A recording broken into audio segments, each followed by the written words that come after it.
મારું નામ રમઝાન છે. મેં તમને એકરા હાઈસ્કૂલથી ભણાવીશ. આજે આપણે ભણવાના છીએ સંખ્યા પરિચયમાં રિવિઝન. આના પહેલાં લેક્ચરોમાં સ્વાધ્યાય 1.1થી લઈને 1.3 સુધી આપણે ભણ્યા હતા. તો આજે આપણે રિવિઝન કરવાના છીએ સંખ્યા પરિચયમાં. તો ચાલો આજનો લેક્ચર ચાલુ કરીએ. પહેલો સવાલમાં આંતરરાષ્ટ્રીય સંખ્યાઓને શબ્દોમાં દીધું છે, એને આપણે સંખ્યાઓમાં લખવાનું છે. જેમ મેં તમને પહેલાં શીખવાડ્યું હતું, આંતરરાષ્ટ્રીય સંખ્યા હોય યા પછી આપણી ભારતીય સંખ્યા હોય, સૌથી પહેલાં આપણને શું કરવાનું હોય? જે છેલ્લો જે શબ્દ લખેલો હોય એને આપણને લખવાનું હોય. હવે અહીંયા 2 લખેલું છે તો અમે અહીંયા 2 લખેલું છે. આંતરરાષ્ટ્રીય સંખ્યાઓમાં કેવી રીતના હોય? સૌથી પહેલાં આંતરરાષ્ટ્રીય સંખ્યામાં લખાય એકમ, એના પછી દશક, એના પછી 100, એના પછી 1000, એના પછી 10,000, એના પછી 100,000, એના પછી મિલિયન, એના પછી 10 મિલિયન, એના પછી 100 મિલિયન. આવી રીતના લખવામાં આવે છે. બરાબર, મેં અહીંયા લખી દઉં. સૌથી પહેલાં આવે એકમ, એના પછી દશક. અહીંયા લખી દઉં, અહીંયા રફ રહેશે. બરાબર, એકમ,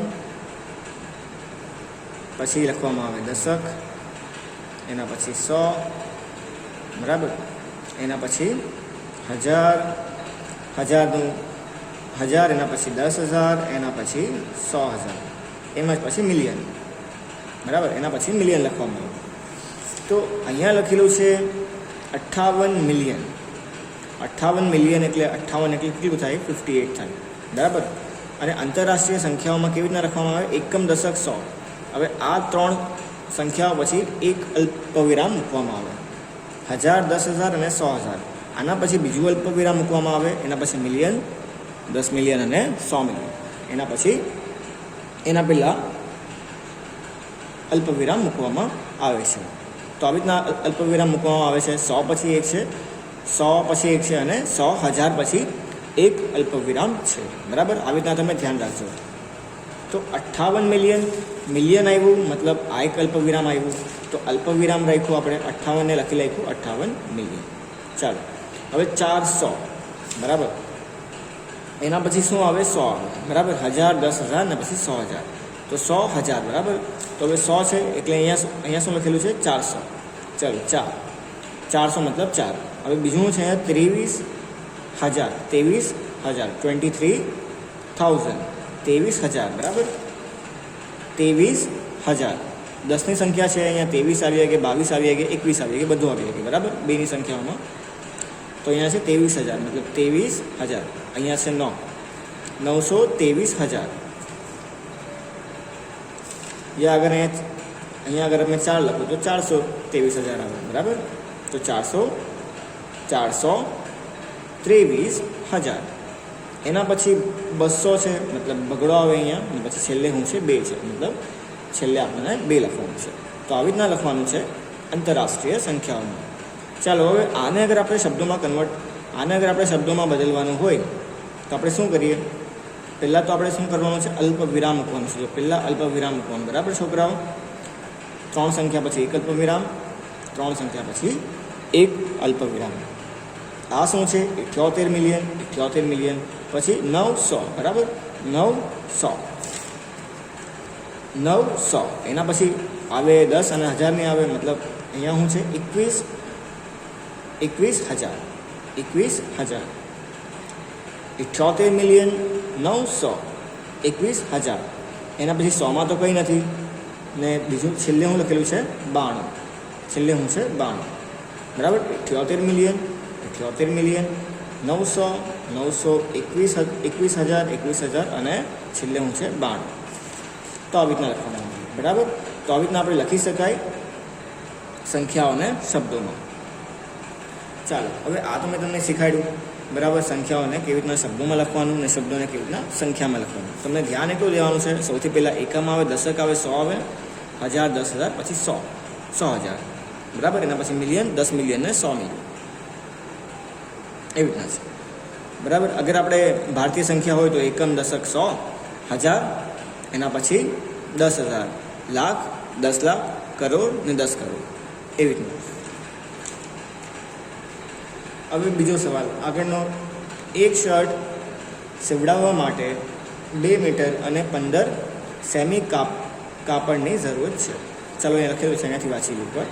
એક શર્ટ સીવડાવવા માટે 2 મીટર અને 15 સેમી કપડાની જરૂર છે. તો એક શર્ટ સીવવા માટે, બરાબર, એક શર્ટને ખાલી સીવવા માટે કેટલા કાપડ? 2 મીટરની જરૂરત છે, 2 મીટર અને 15 સેમીની જરૂર છે, 15 સેમીની જરૂર છે, બરાબર. 40 મીટર કાપડ બનાવવા માટે કેટલા શર્ટ બનશે? તો 40 મીટર અગર આપણા પાસે કાપડ હોય, 40 મીટર અગર આપણા પાસે કાપડ હોય તો અહીંયા કેટલા શર્ટ બનશે એ શોધવાનું છે, બરાબર. પછી આગળ વાંચીએ. હા, અને કેટલું કાપડ બચશે?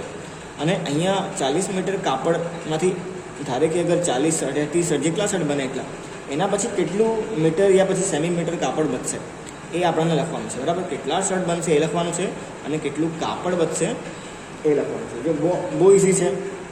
એક કાપડ બનાવવામાં, બરાબર, તમારો ધારે કે અગર એક તમારો શર્ટ બનાવવાનો હોય તો એના માટે 2 મીટર અને 15 સેમીની જરૂરત પડે. તેમાં 40 મીટર કાપડ હોય, એટલું વધારે કાપડ હોય તો એના અંદર કેટલા શર્ટ તમારા બની જાય?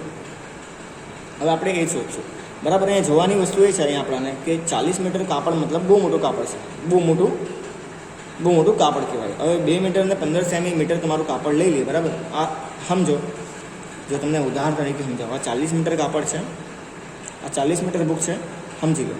એક ધારે કે અગર 40 મીટર કાપડ હોય અને આ તમારું છે 2 મીટર અને 15 સેમી કાપડ, તો અગર મેં અહીંયા મૂકું તો આ એક શર્ટ બન્યો, પછી મેં અહીંયા મૂકું તો બીજો શર્ટ બને, અહીંયા મૂકવા તો ત્રીજો શર્ટ બને, અહીંયા મૂકવા તો ચોથો શર્ટ બને. તો આમ કેટલા શર્ટ બની શકે તમારા કાપડથી એ તમને બતાવવાનું છે, બરાબર.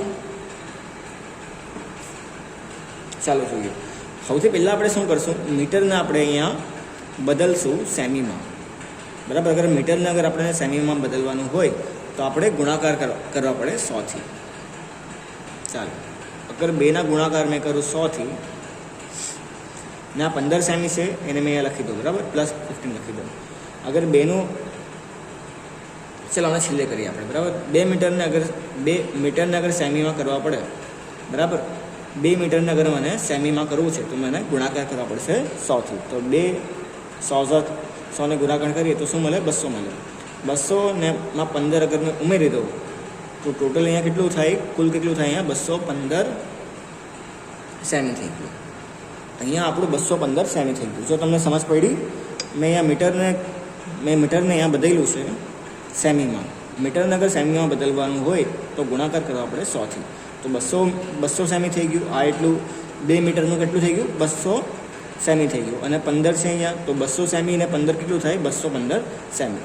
મતલબ અગર આપણે સેમીમાં જોઈએ, તો તમારા પાસે કેટલું કાપડ છે? 215 સેમી છે, બરાબર.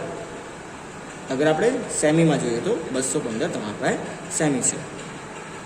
જેમ હોય મીટર, પછી કિલોમીટર હોય તો આપણે કિલોમીટરને આપણે મીટરમાં બી કન્વર્ટ કરી શકીએ અને મીટરને આપણે કિલોમીટરમાં બી કન્વર્ટ કરી શકીએ, બદલી શકીએ, બરાબર. તો એમ જ અહીંયા ટોટલ કેટલું સેમી થયું? 215 સેમી થયું. હવે અહીંયા કેટલું છે? 40 મીટર છે, બરાબર. અગર 40 મીટરને અગર મેં બદલી દઉં સેમીમાં તો કેટલું થાય? ચાલો, અગર 40 મીટર છે, અગર મેં આને સેમીમાં બદલી દઉં તો મને ગુણાકાર કરવા પડશે 100થી. તો અહીંયા કેટલું થશે? 4000 થશે ને. 1, 2 ને 3, 1, 2 ને 3 ને બીજું 4, 4 1 4 અને બીજા બાકીના 3 શૂન્ય લખી નાખ્યા.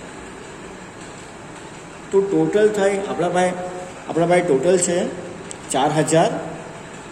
આપણા પાસે ટોટલ છે 4000 સેમી. આપણા પાસે કેટલું કાપડ છે? ટોટલ 4000 સેમી કાપડ છે. અને 215 કાપડમાં એક શર્ટ બને છે. તો 4000 સેમીમાં કેટલું કાપડ? 4000 સેમીમાં કેટલા શર્ટ બને? અગર 215 સેમીમાં અગર ખાલી એક શર્ટ બનતો હોય, ચલો એક શર્ટ બને છે. હવે 4000 સેમી કપડું છે, બરાબર. 4000 સેમી કપડું છે આ, ને 215 સેમી તમારા પાસે એમથી એક શર્ટ બની શકે. તો આ એક શર્ટ, 2 શર્ટ, 3 શર્ટ એવી રીતના કેટલું બની શકે? તો અગર આપણને એ ગોતવું હોય તો આપણને શું કરવા પડે? અહીંયા કરવા પડશે આપણને બાદબાકી, બરાબર. અહીંયા આપણને બાદબાકી કરવા પડશે. 4000 ને આપણે બાદબાકી કરવું 215 સાથે. અગર તમે કરશો તો તમને શું એ મળશે? એ તમારું અહીંયા આન્સર હશે, બરાબર. અને પછી છોકરાઓ તમે એ ગોતજો કે તમે બાદબાકી કરો તો તમને અહીંયા કેટલો જવાબ મળે અને નીચે કઈ સંખ્યા લખેલી હોય બાદબાકીમાં, બરાબર. અહીંયા જે જવાબ મળે અને જે નીચે કેટલી સંખ્યા લખેલી હોય એ તમારું શું હશે કે તમારું જેટલું કાપડ બચ્યું છે એ હશે, બરાબર. 215 બહાર આવે, 4000 અંદર આવે. આને તમે બાદબાકી કરજો અને પછી છેલ્લે જે તમને મળશે એ હશે બચેલું કાપડ અને ઉપર હશે એ તમને મળશે એટલા તમારા શર્ટ બની ગયા, બરાબર. આવી રીતના તમે બાદબાકી કરીને જવાબ શોધી લાગજો. ચાલો હવે આગળ કરીએ. અહીંયા શું કરવાનું છે, આપણને અંદાજ મેળવવાનો છે. જેમ તમને કીધું હતું, અગર તમે 5 દિવસ પહેલાં અગર તમને તમારા મમ્મીએ 29 રૂપીસ દીધા હતા, બરાબર. 29 તમને પૈસા તમને 5 દિવસ પહેલાં તમારા મમ્મીએ તમને દીધા હતા. તો અગર તમને 5 દિવસ પછી તમારી મમ્મી તમને પૂછે તો તમને કેટલા રૂપિયા લીધા હતા, તમારી મમ્મી તમને પૂછે મેં તમને 5 દિવસ પહેલાં કેટલા રૂપિયા દીધા હતા અંદાજે, તો તમે શું કહી શકો? અહીંયા તમે કહી શકો કે અંદાજે તમે મને 30 રૂપિયા દીધા હતા, બરાબર. અહીંયા છે 9250, બરાબર, 9250. અગર 9250નો અગર આપણે જોઈએ અંદાજ હોય તો શું થાય? અહીંયા તમને કીધું તો અગર 5 હોય, બરાબર, 5, 6, 7, 8 ને 9, તો શું થાય? અહીંયા આગળની સંખ્યાઓ આવી જાય અને 1, 2, 3 ને 4 હોય તો અહીંયા પાછળની સંખ્યાઓ આવી જાય. તો અહીંયા શું થશે? અહીંયા આપણે જોવાનું છે 10નો, અહીંયા આપણે જોવાનું છે 100નો અંદાજ જોવાનું છે. તો 250નો અગર આપણે 100નો અંદાજ કરીએ, 100નો અંદાજ કરીએ તો શું મળે? અહીંયા 9300. તો અહીંયા 9300 ને ગુણાકાર કરવાનું છે 30 સાથે. 9300 ને ગુણાકાર કરવાનું છે 30 સાથે. 9250 અંદાજો શું થાય? 9300 અને 29નો અંદાજો શું થાય? 30 થાય. તો આ બેનો ગુણાકાર કરજો છોકરાઓ અને જે જવાબ મળે એ તમારો હશે અંદાજો, બરાબર. આજના રિવિઝનમાં આટલું જ. પછી આપણે કાલે બી જોઈશું બીજા 2-3 સંખ્યાઓ, 2-3 આપણે સમજોશું કે કાલે બી આપણે રિવિઝન.